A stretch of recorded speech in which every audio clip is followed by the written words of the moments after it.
sebelum diangkat menjadi rasul, beliau sudah memikirkan tentang umat manusia. Mengapa mereka tersesat?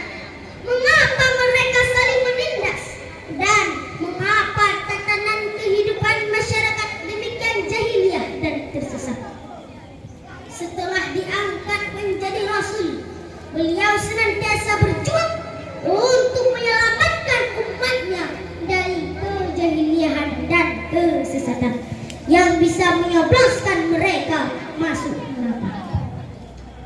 Allah menggambarkan kecintaan dan kasih sayang Rasulullah kepada umatnya dalam firman-Nya. Surah At-Taubah ayat 128. Bismillahirrahmanirrahim. Laqad ja'akum rasulun min anfusikum azizun 'alaihi ma anittum harisun 'alaikum bil mu'minina raufur rahim. Sesungguhnya telah datang kepadamu seorang rasul dari kaum muslimin. Berat terasa olehnya penderitaanmu sehingga sangat menginginkan keimanan dan keselamatan bagimu terhadap orang-orang yang beriman. Hadirin kaum muslimin rahimakumullah. Begitu berat terasa oleh beliau penderitaan umatnya sehingga beliau bersedia untuk menebus dan meringankan penderitaan itu.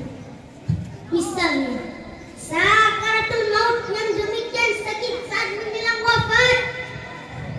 Putri beliau Fatimah radhiyallahu anha bertanya, "Apakah sakaratul maut sakit ya Rasulullah?" Rasulullah justru meminta kepada Allah agar sakitnya sakaratul maut ditanggung oleh beliau. Andaikan beliau tidak menanggung sebahagian sakitnya sakaratul maut, maka sakitnya sakaratul maut yang dirasakan umatnya ini sangat berat, berlipat-lipat sakitnya sakaratul maut sekarang. Maka demi meringankan penderitaan itu, Rasulullah menanggung semuanya.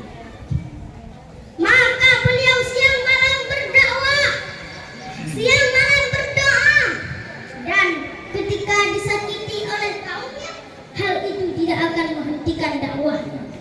Peristiwa yang paling menyakitkan beliau terjadi di Taif.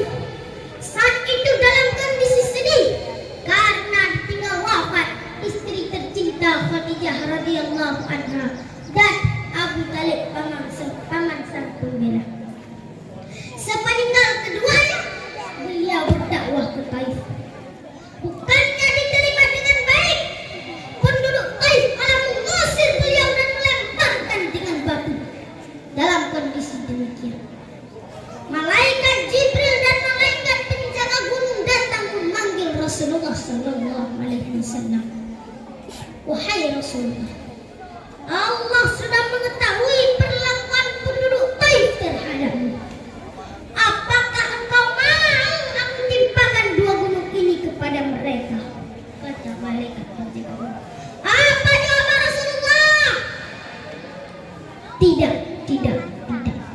Justru aku berharap keturunan mereka akan menyembah Allah dan tidak menyekutukannya. Hadirin